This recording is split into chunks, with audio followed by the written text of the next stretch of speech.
Hey there, Alan Matthews here from Classical Guitar Shed, and in this video you will hear a way to practice your pieces so that you have more expression and you can work on different elements of your expressive playing separately so that when you put them back together it will be so much more than the sum of its parts. This will make everything that you play much more beautiful when you practice using this simple technique. If you enjoy it, please do subscribe to this channel.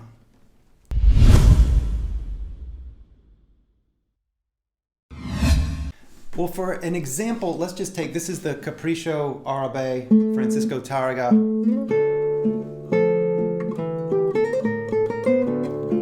Classic, right?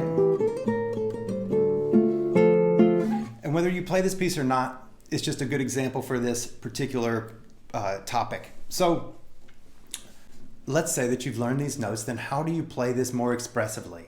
What do you do with it? How do you practice it so that you can make it better, right? And so this is where we can layer our practice instead of just practicing everything at once. You can also call this elemental practice. You take the different elements apart and practice them separately. You can also think of it as layers. Whatever works for you. So to begin with, and there's no order to these, you can do this in whatever order you like.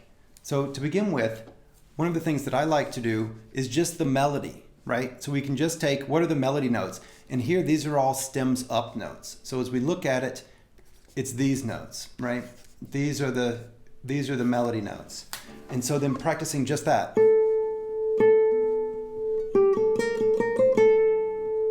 I played it without the ornament, which we'll get to in a second, and just loop it. That wasn't even right, but you can just loop it and figure out how is the melody the most beautiful. There's an accent on the second note.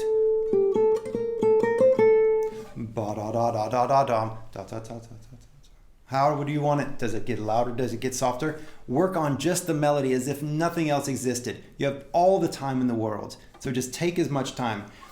As I mentioned a second ago, if there are any ornaments involved, like this little ornament here, this little trill, same thing as this little grace note here at the beginning, you can take those out and practice them separately. So then you can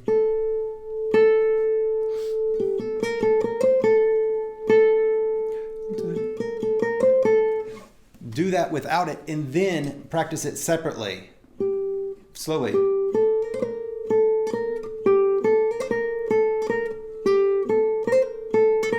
Whichever way you want to do it. Does it come before? Does it come after? Make those musical decisions.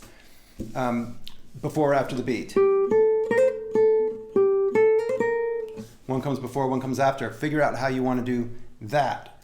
These are just examples. The next is that we could look at the bass part. So then you can listen just to the bass. And how do you want to do that? You want to bring out the F? And here. Like how, or do you want to quiet? Crescendoing. How do you want the bass? So you can make all of those decisions about the bass and practice it separately. Then put those in. By the same token, you can also, this is a huge one, look at the accompaniment voices and look at those separately. And so here, they need to be way far in the background. And just pay attention to that, because if you're trying to do that at full speed with everything else at the same time, it's just going to end up, and it's going to sound like the melody is da da da da, and it's not, right? So one of the ways to make everything that you play better is to recognize the parts and put the melody up front, then the bass, then the accompanimental stuff, the filler, way back in the background. And so you can just practice getting those notes very quiet.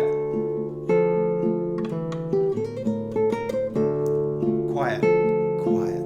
So that you get the contrast between the melody and the accompaniment voice really far apart. You can also work on your rhythm.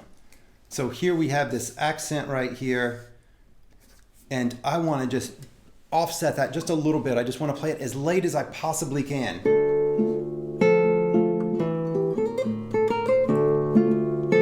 I just want it dum, just as late as possible. That's it.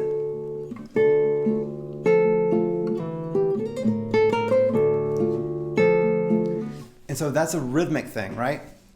And that's called an agogic accent. It's just moving as far. I'm getting a little bit technical with that term, but don't worry about it.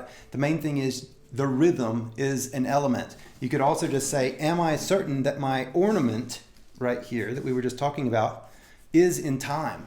Is my melody still with an ornament stuck in there? Or is it turning it into something else? Is my playing the ornament contorting it into some other thing? And I've seen this happen with students as well, with this piece in particular, but also with other things involving ornaments, is that sometimes they'll mutate the underlying rhythm, and that's not okay. So same thing with rhythm is also speeding up and slowing down. If it was going to, and it doesn't, like is it? It doesn't do that, and don't play this piece that way. But if it was, then that would be something to practice. How does it slow down? How does it speed up? Everything to do with time. You can also work on tone quality as another one. Is it or very warm and rich? Is it very bright and punchy? What is it? And even apart from that, each part, is the melody warm but the bass is punchy? Or is the melody and bass warm but then the interior voices are very quiet and very bright? Because if something is very quiet, it's oftentimes better to make it bright, because then we can actually still hear it.